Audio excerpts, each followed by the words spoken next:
Hello guys, this is Matt, not Ben. Unfortunately, Ben is currently having microphone difficulty, so this episode shall be narrated by myself. However, it is still written and edited by Ben. Enjoy.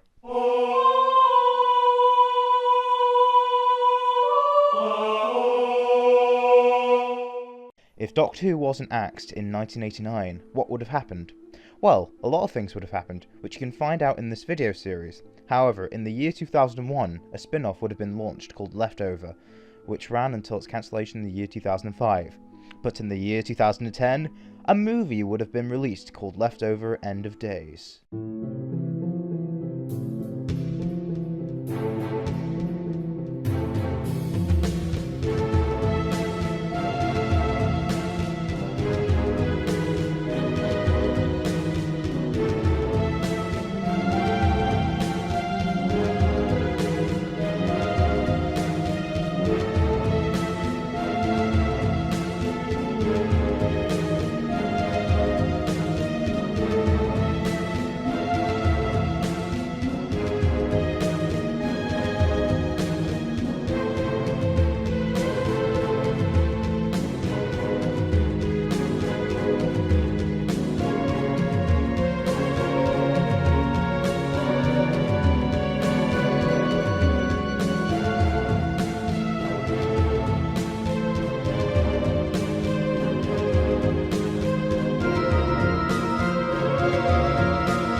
When Leftover was cancelled in 2005, after a failed American revival of the show, original creators Stephen Garwood and Barry Letts were furious. They were furious because 1. The cancellation of the show for no apparent reason other than the ratings, and 2. The fact that the show had become warped and distorted since it originally began, and especially in its 4th season.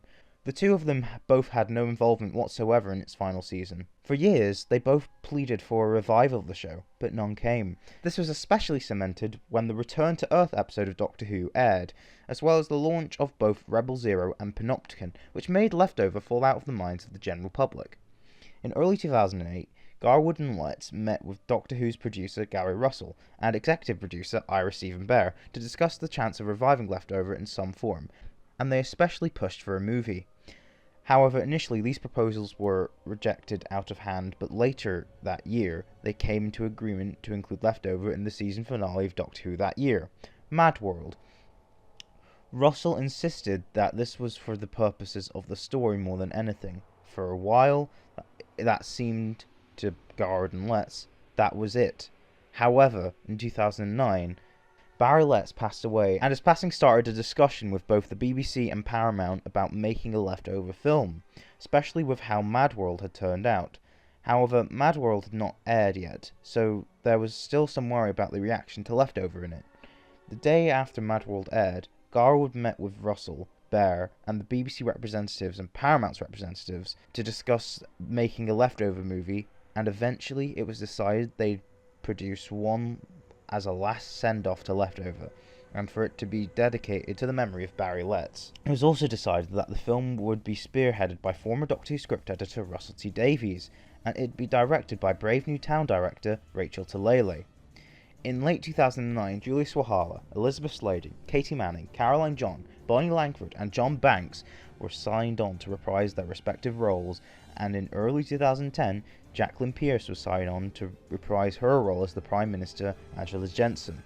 Filming would have commenced in March 2010 for a release date of November. This would make it the second Doctor Who franchise film of 2010, with Doctor Who Vengeance being released in February. John Debney, the programme's original composer, was asked to return to write the score for this film. He devised a new arrangement of the Leftover main theme tune to fit the silver screen. It was also decided that most of the score would be made up with pop music, handpicked by Debney, and the producers to give the film a contemporary feel. As well as this, A small original score, lasting 30 minutes approximately, would have been produced by Debney for the certain scenes that required it. The title sequence would be similar to most Leftover titles, with letters moving about to form the word Leftover, this time with end of day stuck to the bottom, and the sequence would retain the same logo from Leftover Season 4.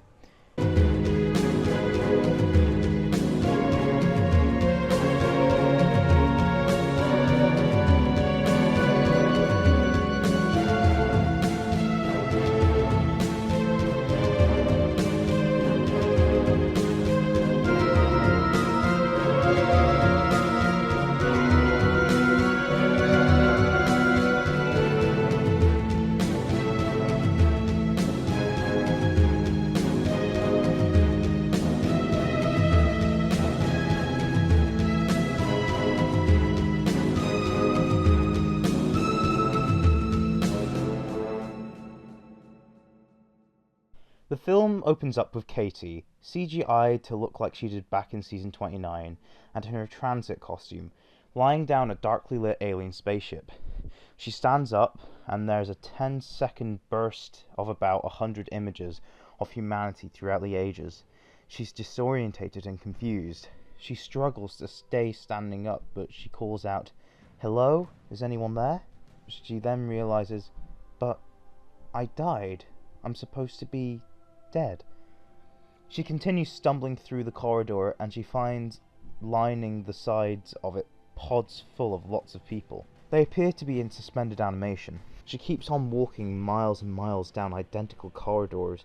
Katie walks out of the shot, and the camera lingers on a pod that she's walked past. The camera draws in closer, and it's clear that the person inside the pod is Henrik. Hard cut to the Leftover base, and there's a caption reading Los Angeles 2010. We see Katie, now much older, sat on a chair, eating a packet of crisps. On the telephone, cut to the inside of a car, and inside it is Sarah Jane Smith. She's the one Katie is talking to on the phone. They talk about a case they are looking into, and this scene establishes who Leftover are to the audience. Then all of a sudden, slam, a car smashes into Sarah's car, and cut to black. Then we fade in multiple times from Sarah's point of view as she's wheeled down a corridor into the hospital. And then we fade in on Sarah lying in a bed. She looks up at the television in the room and sees the news. It explains that for the past 24 hours there hasn't been a single reported death anywhere in the world. For some reason, everyone has survived. The door then bursts open and in walks Joe and Mel. They both run up to Sarah and give her a big hug. Joe gives Sarah some flowers, and they both sit down and bumble about a bit. Joe explains that Katie and Liz have flown over to the UK to meet with Major General Winifred Bambera. Sarah tries to get out of bed and tries to leave, but Joe and Mel push her back in, telling her that she isn't well enough to leave yet. We then cut to the White House. The President of the United States, Daniel F. Harvey, sits in the Oval Office at his desk. A strange-looking man called Mr. Decker enters and passes the President a contract. We see that it orders the executions of Katie Talinga, Sarah Jane Smith, Joe Jones, Elizabeth Shaw, and Melanie Bush, as well as a few names that we don't recognise. The President then signs it. Then we see Katie and Liz step off an airplane in Newcastle Airport. They remark how it's good to be back home. However, as they walk through the airport, they start to sense something strange. And then all of a sudden, they are attacked by everyone around them. One of the people sets off a bomb, cursing everyone in the airport to eternal life, blown up. Katie and Liz manage to escape just as the airport blows up behind them. Cut to Downing Street. Prime Minister Angela Jensen walks down a corridor, people passing her bits of paper as she walks down it. She gets to the end and enters her office. Sat in front of her desk is Major General Winifred Bambera. Bambera informs Angela of the updates to the situation and about overpopulation that might happen. Bambera says she has called in two of the Doctor's previous companions to help with the situation. They both remark on how they both need the Doctor right now. After the meeting, Angela leaves her office and she's introduced to her new personal assistant, Lois Abiba. Meanwhile, in the US, Sarah is in the hospital with Mel and Joe. They ask if Sarah would like a coffee, and she nods. Mel and Joe then leave to get one. While they are gone, Sarah's doctor walks in to examine her. However, he tries to attack her, putting his hand over her mouth in an attempt at suffocation. Sarah tries to fight him off, but she has no luck. After far too long, Mel and Joe arrive back, and they fight the doctor off using the hot coffee, scolding him. While the doctor is knocked down, they grab Sarah and break her out of the hospital, with the guards chasing after them. Katie and Liz manage to swindle their way onto a truck heading for London, secretly, and they both discuss how they aren't safe, and that someone is trying to eliminate them. When they get to London, they hide in an abandoned warehouse. Katie uses a payphone to try and contact Bambera, but there is no response. She then tries Downing Street, but her call is taken by Lois. Katie persuades Lois to meet with them. Katie and Liz use their knowledge of petty criminals to gain mobile phones, debit cards, and laptops from people off the street. Back in the US, Sarah, Mel, and Joe try to retreat back to the base, but they find it covered with FBI agents. They instead fall into an exciting sequence of events where they end up hiding behind the Hollywood sign. Back in Downing Street, Angela is taking calls left, right, and centre. We hear that there is going to be a meeting of the G8, 8 of the world's most powerful leaders, to discuss what to do going forward considering the situation. We focus on Lois watching and listening in the background. Later that evening, Lois goes to a cafe where Katie and Liz are waiting, in disguise.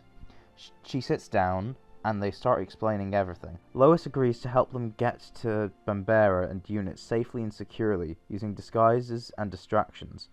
Lois sneaks Katie and Liz into Downing Street. They set off the fire alarm, and everyone is evacuated. In the chaos, Katie and Liz break into the PM's office and find Angela getting ready to evacuate. She tries to call security when Katie stops her by explaining who they are, and they have a target on their back, and they need to meet with Bambera. Angela agrees as she trusts the doctor to trust them. They all meet with Bambera, and the situation is completely explained. They think the US government is trying to dispose of leftover, and they ask Angela to be very aware of the president at the upcoming emergency G8 meeting. They also explain that the others are still in the US and need to be returned to the UK as soon as possible for their own safety. As Bambera suspects that the president might know something about why everyone is suddenly not dying, she suggests to Angela that it might be a good idea to record the proceedings. Angela tells them that there's no way to do it without being detected, but Bambera asks her to use specially produced unit contact lenses which can be used to spy on everyone, and it cannot be detected. Back in the US, a helicopter lingers over the Hollywood sign and wakes up Sarah, Mel, and Joe, who are asleep, as it's nighttime. They all think they've been found by the people trying to kill them, and they put up a fight, which results in the partial destruction of the Hollywood sign. They are captured, only to find out that it was no threat, as the helicopter was from UNIT, sent to bring them back to the UK. The helicopter arrives at UNIT HQ, where Bambera, Katie, and Liz are waiting for them. Joe informs them that Sarah Jane is in need of immediate medical attention. She is taken to the base as doctor. However, Katie and the rest of them just can't quite believe who it is. It's Henrik, the doctor's former companion who travelled alongside Katie. Henrik explains that after leaving the doctor, he rejoined UNIT and became a doctor himself. Unbeknownst to the characters, but very much known to the audience, Henrik died, but here he makes no mention of it whatsoever. That night, Katie and Henrik go out for dinner to catch up, and they reminisce about the past. And as the night goes on, they both start to feel something, and they kiss. The next day, Angela arrives in Germany for the emergency G8 meeting. Angela goes into the toilets at the airport and gulps. She opens her handbag and takes out the contact lenses and puts them on. We see the team back at UNIT HQ as the visuals come through on the giant UNIT screen. Katie types a message which reads, "Reading you loud and clear." At the meeting, they realise that the population is going to go through the roof and is barely manageable now of the overrun hospitals. A discussion occurs of what to do. America is very much for building overflow camps. There is a long discussion with about 50-50 for and against. They discuss how to categorize everyone, which constitutes dead, and if there is even dead anymore. Much to Angela's dismay, the G8 vote to approve the building of these overflow camps and the secret building of the module, which are ovens to burn the excess bodies. That snaps Angela, and she stands up and declares that she is working for a unit and the leftover team. The president looks sick and has secretly filmed the entire thing. She says the footage will be released unless the US president reveals the truth. Meanwhile, outside, the cue is given for a unit to storm the building, and they surround the office, cutting it off. There is no escape. Eventually, the president agrees to talk, and he explains everything, presented in flashbacks with voiceover. The president explains that 1 year ago he had a stupid accident and fell down the stairs, breaking his neck. And then they came, a group of aliens. They took him over to their ship and drilled into him. The most painful surgery, and he was conscious for all the way through it. They told him their plan and asked for his life in exchange for carrying out this plan. They explained that Katie Tillinger was one of theirs that rebelled and got away, and she and her team must be wiped out. He also explains that they implanted another into the heart of Unit, Henrik. And we then cut to the Unit base. Everyone turns to look at Henrik.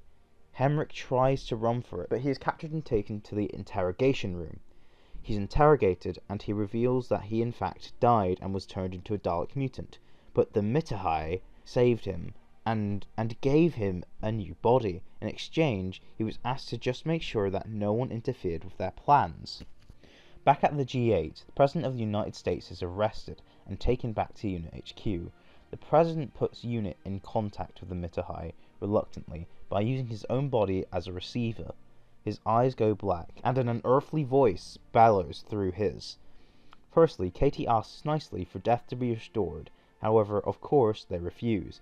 Katie then asks why they are doing this, and they explain that Earth is far more inhabitable when it is in chaos.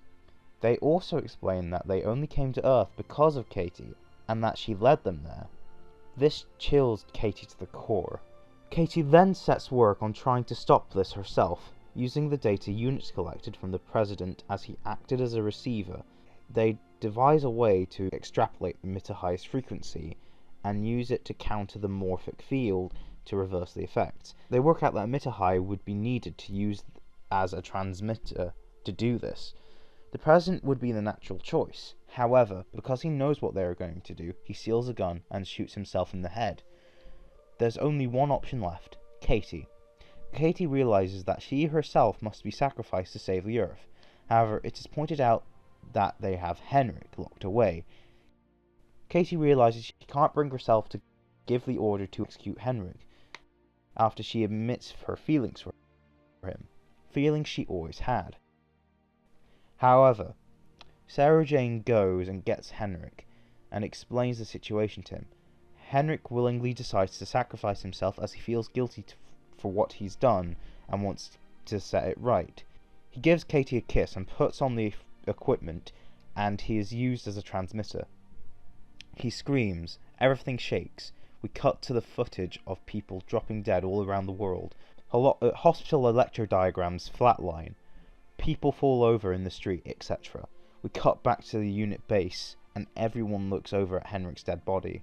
Katie, tears streaming down her face. What has she done? 6 months later, we're at Henrik's funeral. There's a lot of funerals to catch up on. Everyone's there. Everyone except... And then, Katie hears a noise. A distant engine. Katie motions to Sarah, and she can hear the noise too. Sarah motions to Joe, and Joe to Mel, and Mel to Liz, and Liz to Bambera. They all turn around, and the doors open, and in walks the Doctor, the 13th Doctor. He says, "Sorry I'm late," and he walks up to the podium. He gives a eulogy for Henrik, which has everyone in tears. Then Henrik is buried, and then, just before the wake, the Doctor slips out. Katie, Sarah, Joe, Liz and Mel run after him and catch him trying to get into the TARDIS. They all say goodbye, and the Doctor then gets into the TARDIS and it dematerializes. Then we cut back to the Mitterhai ship. There's a council of Mitterhai arguing about what has happened, and at the end of the table, someone looks a lot more human.